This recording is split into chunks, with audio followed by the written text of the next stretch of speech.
Hello, my name is Frank McLean, and today I'm going to be talking to you about alcohol abuse. Imagine this: a room, a church, filled with family members, brothers, sisters, aunts, uncles, loved ones, acquaintances. They're all there to say goodbye to a friend, a loved one,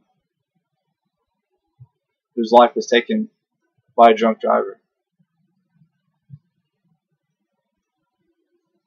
This person could be your daughter, your son, your brother, your sister, your father, your mother.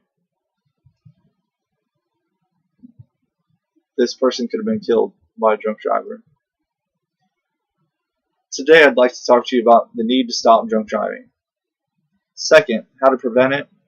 And finally, how you or your family can benefit from not drinking and driving.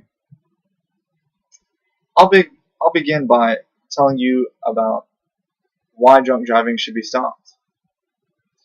Of course, we know all the major reasons. It's not a very smart idea to get on the road after a few drinks, or actually probably not any drinks at all. There's a lot of alcohol-related incidences that don't even require the need to be over 0.08, which is the local limit for being drunk. But every year, thousands of people are being killed by drunk drivers. Mothers, fathers, children, brothers, sisters are taken from their families due to these deaths from drunk driving. A lot of people don't get killed. They're severely injured. They're paralyzed or brain dead, or just terrible things happen. People lose limbs or won't be able to see. There's so many bad things that can happen in a vehicle after you get into it from drinking and just drinking. Every day, almost 30 people in the United States die in motor vehicle crashes that involve an alcohol-impaired driver, which amounts to one death every 48 minutes. On top of that, the annual cost of alcohol-related crashes totals more than $51 billion. Now let's think about this. You've got a loss of life. You could kill someone by doing this. And over a course of a year, the United States has accumulated over $51 billion that just went to car crashes and caused fatalities. I'm pretty sure myself and you and lots of other people could think of really good ways to use $51 billion. There's a lot of great things that can be done and accomplished in the world today with that kind of money. Now, moving on. I'm sure you're thinking, that'd probably never be me. I'd never get in a vehicle. It's just a couple beers. It's not a big deal. It's probably not. I would never do that. Well, just in case you're ever in this situation, or you know somebody that's in this situation, let's look at how to prevent drunk driving.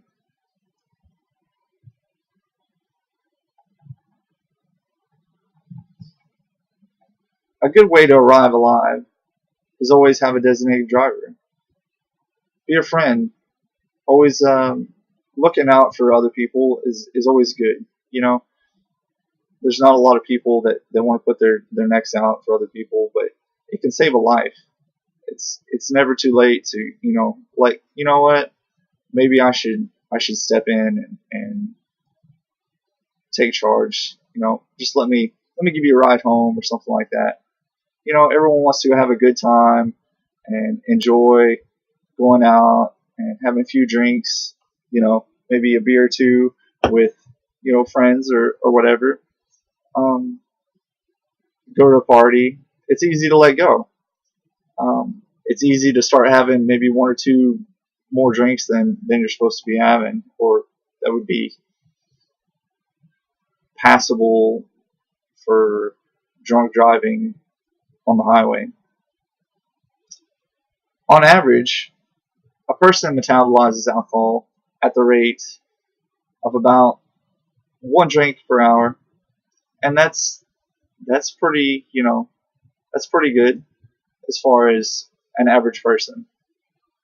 The major problem we have with that is, a lot of people like to drink a lot faster than they metabolize alcohol, and that's a big problem too. But it's all about good decision making. Another way to prevent drunk driving or alcohol abuse would be join a program. There's lots of programs that help people stay sober or not drink and drive. There's MAD, it's Mothers Against Drunk Driving. I know there's a military program. It's called Airmen Against Drunk Driving, but it strictly works for military members. But there's means and there's ways to prevent drunk driving. There's a lot of programs out there that are really good. In 2012, more than 10,000 people died in alcohol-impaired driving crashes. That's one about every 51 minutes. And all this could have been prevented. It's really important to get directly involved. The best way to prevent an alcohol-related incident or drunk driving or any kind of alcohol abuse is to stop it before it starts. Have a plan. Look out for that friend or your neighbor that could cause harm to somebody else or themselves. Friends don't let friends drive drunk. I'm sure a lot of people have heard that phrase before, and it's true. Imagine being able to save lives of people hurt in drunk driving accidents. Just, it never happened because there was somebody there to step in and say, hey, maybe this isn't a good idea. It's all about good decision making. Moving forward, you can see that it's not difficult to save a life. It just takes somebody to speak up, say, hey, maybe this is not a good idea. Now, let's look at what happened if you choose to drink and drive. Let's look at the consequences of that. Let's say you don't have a plan versus you do have a plan. My first scenario, individual goes out, doesn't have a DD, goes to the bar, has more alcohol than his or her body can metabolize in 1 hour for multiple hours, decides to drive home because it's too much of a hassle to call a cab or call a friend. Individual gets in their vehicle. Hopefully, the police will stop them before they hit somebody. And if that scenario works out, then the individual is probably looking at time in jail, suspended license, lawyer fees, court costs, and many more things. And that's probably one of the best case scenarios, is that a drunk driver is caught and taken off the streets. The worst case scenario would be individual runs a red light or a stop sign or runs off the road and flips the vehicle, possibly killing themselves or other people, children. It just goes downhill from there. There's not much positive things that can happen in a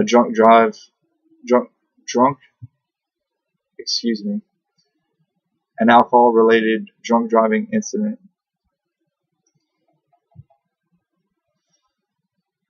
Now, I've covered talking about money loss, death, driver's license, no car, jail time, and all that stuff. Drinking responsibly is basically up to an individual. It's user responsibility. Having a plan, being a friend, cutting someone off when they're too far off, or knowing when you're past your limit. It's all about saving a life. Now, I've told you about the need to stop drunk driving and how to prevent drunk driving. Finally, how you, your family, or someone you know can benefit from not drinking and driving. Now, it's up to you to make good decisions and prevent drunk driving. Thank you very much.